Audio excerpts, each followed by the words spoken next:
Shalom, selamat pagi saudara sekalian. Jumpa lagi dalam acara Light of Revival, renungan firman Tuhan yang akan memberkati kita sepanjang hari ini. Mari saudara kita melihat bagian firman Tuhan Yesaya 42 ayat yang ketiga.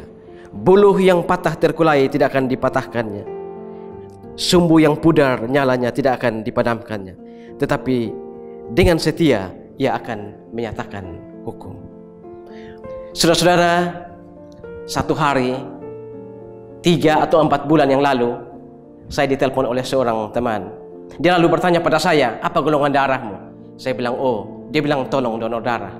Anak saya masuk rumah sakit dan anak saya demam berdarah. Trombositnya terus turun. Trombositnya saat ini 19.000. Sedangkan saudara, trombosit manusia normal adalah 150.000 sampai 450.000. Ini berbahaya. Karena apa saudara? Karena jika trombositnya terus turun, sekarang 19.000, dan kalau turun sampai 15.000, maka itu berarti gawat. Saya akhirnya datang ke rumah sakit itu. Sampai di rumah sakit, dia lalu, saya ketemu dia, saya bilang saya donor sekarang, dia bilang tidak usah. Nanti kalau dokter bilang dulu. Saya lalu duduk di depan rumah sakit itu bersama dia. Tidak berapa lama oma dari anak ini datang, dan dia ketemu dokter, dia nangis-nangis, dokter bagaimana anak saya, bagaimana cucu saya. Dokter lalu keluar menemui keluarga besar dan mengatakan bahwa ibu dan keluarga besar tenang. Anak ini dia tidak demam berdarah. Trombositnya yang terus turun bukan karena demam berdarah, tapi dia sedang hamil muda. Wah saudara-saudara, pagi itu saya lihat teman saya dan keluarga besarnya seperti disambar petir. Bagaimana mungkin, bagaimana tidak, anak ini dia masih kuliah, dia belum berumah tangga, tapi dia hamil. Lalu secara cepat keluarga lalu berunding. Lalu bagaimana mengatasi persoalan ini? Mereka lalu berkata bahwa setelah selesai berunding, mereka mengatakan bahwa anak ini sebaiknya pergi ke luar pulau, melahirkan di sana, mengikuti satu saudara di sana, dan nanti setelah dia ramping, setelah selesai melahirkan, dia kembali dan dia bisa kembali berkuliah dan keluarga besar tidak menanggung malu. Tapi saudara, ada satu masalah. Ketika mereka berunding, keluarga besar berunding, ayah dari anak ini tidak ada. Nah, berarti mereka masih harus tunggu keputusan dari ayah atau papa anak ini. Lalu kira-kira 1 jam atau 2 jam kemudian anak dari papa ini datang. Mereka lalu bertanya kepada dia, kami sudah, keluarga besar sudah berunding dan keputusannya seperti ini. Anak ini keluar pulau. Bagaimana keputusanmu? Lalu papanya menjawab, tidak. Anak ini tidak perlu kemana-mana. Biar dia di sini saja.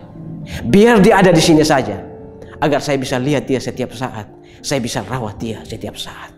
Wow saudara, pagi hari itu saya baru mengerti. Pagi itu saya belajar satu hal, bahwa sehancur dan seburuk apapun seorang anak, seorang papa tidak pernah membuangnya. Saudara-saudara, itu baru papa duniawi, apalagi papa surgawi.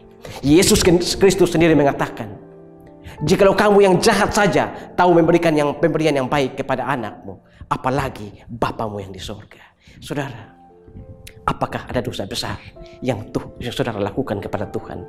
Apakah ada dosa besar yang saudara lakukan lalu saudara merasa bahwa tidak ada pengampunan daripada Tuhan?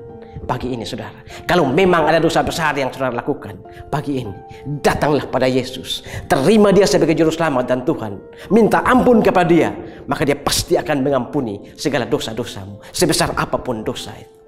Buluh yang patah terkulai takkan dipatahkannya, sumbu yang pudar nyalanya tidak akan dipadamkannya. Dia akan jadikan kita berharga di matanya.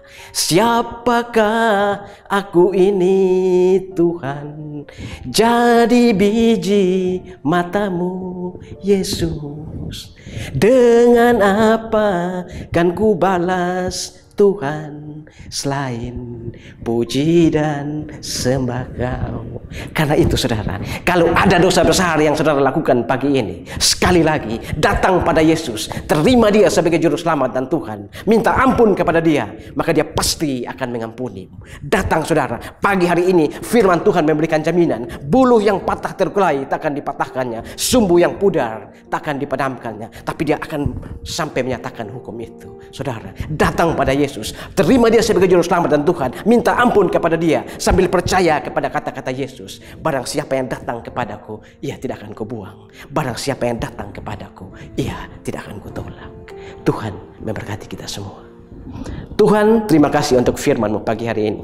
Kami belajar dari firman ini satu hal, bahwa ketika kami melakukan dosa besar, kami percaya bahwa Tuhan tidak akan pernah membuang kami. Kami percaya Tuhan tidak akan pernah menolak kami. Kami percaya buluh yang patah terkulai tak akan dipatahkannya, dan sumbu yang pudar takkan dipadamkan oleh Tuhan. Tapi Tuhan akan menjadikannya berharga di mata Tuhan, sebagai biji mata Tuhan. Terima kasih Tuhan untuk firman-Mu. Dimuliakanlah Engkau di atas firman-Mu. Amin. Saudara, saya tetap mengajak saudara untuk terus menjadikan firman Tuhan sebagai pelita dan terang di sepanjang jalan hidup kita. Tuhan memberkati kita semua.